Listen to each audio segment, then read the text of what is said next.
que os cristãos ficam enfermos e por que nunca precisam ficar enfermos? Você faz parte dos milhões de pessoas enfermas e fracas no físico há um longo período de tempo? Se faz parte desse contingente, está sinceramente procurando libertação da enfermidade?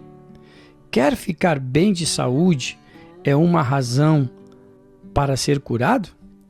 A atitude mental que você tiver ao ler esta mensagem ou escutar esta mensagem determinará o benefício que receberá dela. A atitude de Deus para com a enfermidade. Vamos analisar. A primeira coisa que queremos dizer-lhe é: Deus não estima a enfermidade nem precisa que você sofra para a sua glória. A enfermidade não glorifica Deus, sim, como o pecado ou qualquer outra coisa má não o glorifica. É a salvação ou a libertação que glorifica o Senhor.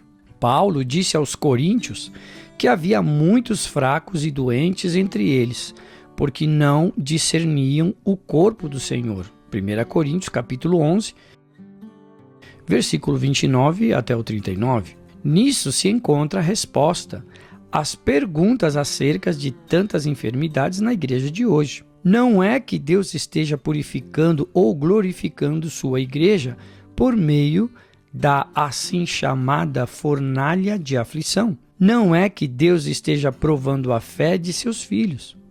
A enfermidade ocorre devido à falta de instrução acerca do corpo de Cristo, como aprendemos acerca do sangue de Cristo. Por que 75% dos membros de nossas igrejas estão doentes ou enfermos, sofrendo de muitas doenças ou enfermidades, as quais Jesus Cristo, nosso substituto, já levou na cruz por nós?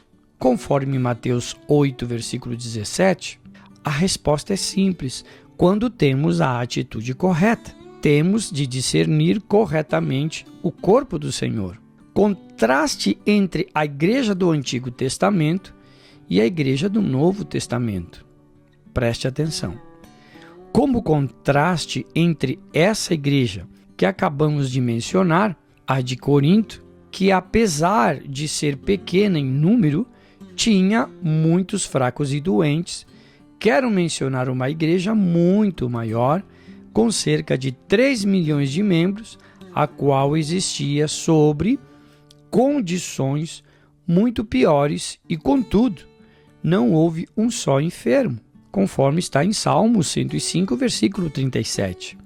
Era o povo de Israel rumo a Canaã. As duas igrejas, uma do Antigo Testamento, outra do Novo Testamento, uma era controlada pela lei e a outra abençoada pela graça.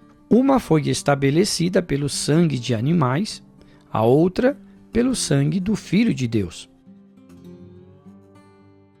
Contudo, essa igreja do Antigo Testamento, governada pela lei, com sangue de animais, com 3 milhões de membros, não tinha um só membro enfermo ou fraco, enquanto a outra, do Novo Testamento, abençoada pela graça e pelo sangue de Jesus, com apenas alguns membros, tinha muitos deles fracos e enfermos. Havia certamente algo errado. E há algo errado ainda hoje, onde existe tal condição. A saúde providenciada na libertação de Israel. Vamos analisar este assunto. Recordemos o Egito, onde durante 400 anos os filhos de Israel viveram. Os egípcios haviam escravizado o povo de Deus.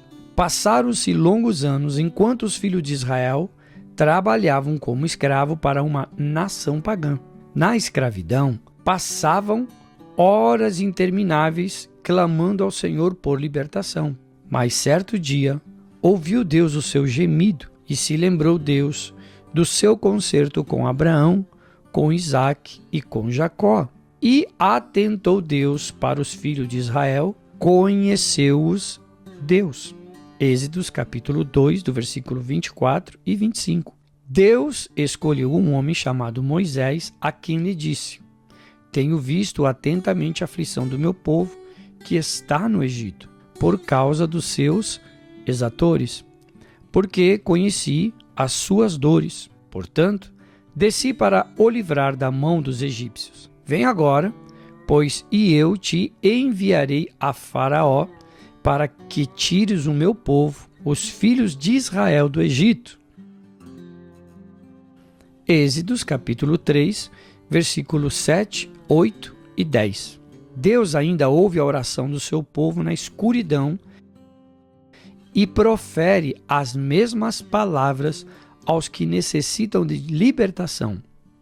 Moisés obedeceu a esse chamado para libertar o povo de Israel. Depois de mostrar muitos sinais e maravilhas no Egito, chegou o tempo de dar o último passo. E Deus lhe disse: falai a toda a congregação de Israel, dizendo: aos 10 deste mês, tome cada um para si um cordeiro, e o sacrificará. Tomarão do sangue e poluão em ambas as ombreiras e na verga da porta. Comerão a carne do cordeiro e a Páscoa do Senhor. Êxodos capítulo 12, versículo 3, 6 ao 8 e 11. Note bem que havia duas coisas que deveriam ser feitas: aplicar o sangue do cordeiro e comer a carne do cordeiro. Muitas pessoas se esquecem do ato de comer o corpo do cordeiro, o qual é tão significativo como beber seu sangue. Observe os dois passos. Primeiro, o anjo da morte que ia passar sobre o Egito, matando os primogênitos de cada família, era um tipo de morte eterna da alma do homem, causada pela natureza perversa e pecaminosa pela qual o sangue de Jesus Cristo, nosso Cordeiro, fez expiação, assim como o sangue do Cordeiro pascal fez expiação por Israel.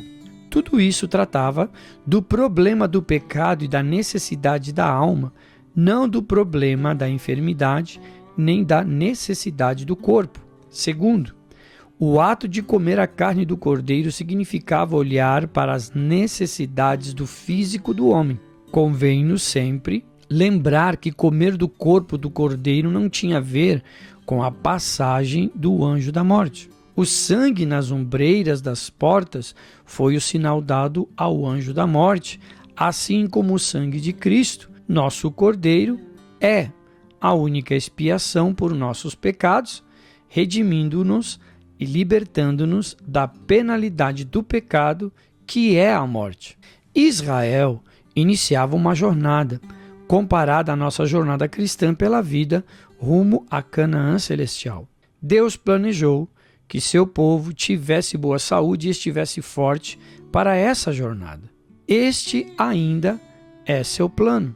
O que aconteceu quando Israel comeu a carne do cordeiro? Nada de importante que os homens percebessem. No entanto, comer a carne do cordeiro era tão significativo como a aplicação do sangue nas ombreiras das portas. Essas duas coisas foram feitas com fé, olhando adiante para o sacrifício de Jesus Cristo no Calvário, para o qual também olhamos para trás quando participamos dos dois símbolos da ceia do Senhor, o pão e o vinho, em comemoração à morte do nosso Cordeiro. Deus colocou no corpo humano uma pequena fábrica de benefício, ou de beneficiar, a qual chamamos estômago, onde a comida é digerida e enviada para o sangue. Torna-se carne da nossa carne, osso dos nossos ossos, pele de nossa pele, corpo do nosso corpo. Torna-se uma parte de nós.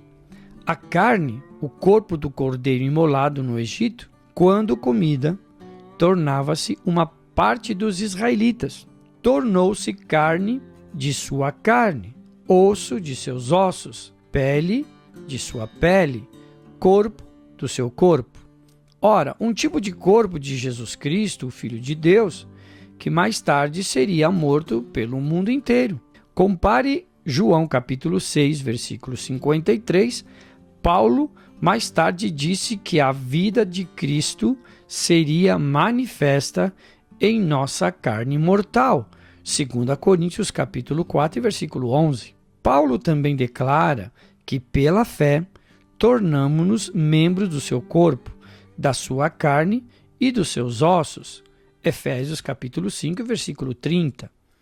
Participamos desse mesmo corpo de Cristo simbolicamente, todas as vezes que praticamos ou participamos do pão na ceia do Senhor. Leia 1 Coríntios capítulo 10, versículo 16. A fé reconhece tal fato e reclama os benefícios prometidos do corpo açoitado em nosso lugar, o mesmo corpo que levou as cruéis pisaduras pelas quais fomos sarados. Os israelitas comeram o corpo do cordeiro e iniciaram sua jornada no dia seguinte. Iniciando a caminhada, descobriram que todas as suas doenças desapareceram e todas as suas enfermidades saíram. Entre as suas tribos não houve um só enfermo, conforme está escrito no Salmo 105 e a parte B do versículo 37. Não houve um só doente, um só fraco. Todos eles eram fortes e de boa saúde. Eles tinham comido o corpo do cordeiro que se havia tornado parte do seu próprio corpo. Que incrível!